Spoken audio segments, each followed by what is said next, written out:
Hi friends, good morning. ரொம்ப late ஆயிடுச்சு அப்படிங்கும்போது இந்த சம்மர் வச்சா டக்குன்னு வேலை முடிஞ்சிடும். அதுக்கு ஒரு டம்ளர் சிறுபருப்பு, பாசிப்பருப்பு சொல்லுவாங்களே, அதை வந்து ட்ரை ரோஸ்ட் பண்ணிக்கலாம்.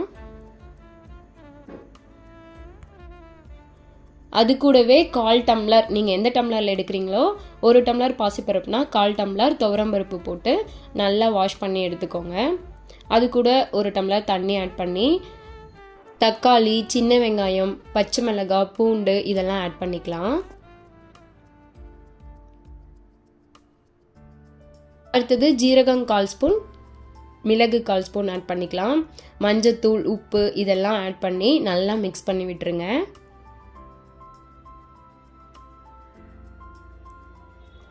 பருப்பு ரொம்ப குழஞ்சிரவும் கூடாது, அதே டைம் பருப்பாகவும் இருக்கக்கூடாது. மீடியம் ஸ்டேஜில் இருக்க மாதிரி உங்கள் குக்கருக்கு தகுந்த மாதிரி விசில் விட்டு எடுத்துக்கோங்க. அதை சும்மா நான் கரண்டிலே லைட்டாக மசிச்சு விட்டுட்டு நம்ம தாளிச்சிடலாம். அதுக்கு எண்ணெய், கடுகு, ஜீரகம், பெரிய வெங்காயம், வரமிளகாய், கருவேப்பிலை இதெல்லாம் நல்லா வணங்கினதுக்கப்புறம் 1/2 ஸ்பூன் சாம்பார் பொடி ஆட் பண்ணி நல்லா மிக்ஸ் பண்ணி விடுங்க.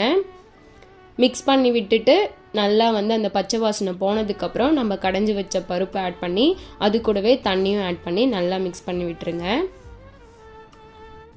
குழம்பு நல்லா கொதிச்சதுக்கப்புறம் ஃப்ரெஷ்ஷான கொத்தமல்லி போட்டோம்னா சூப்பரான சாம்பார் ரெடி ஆயிரும்.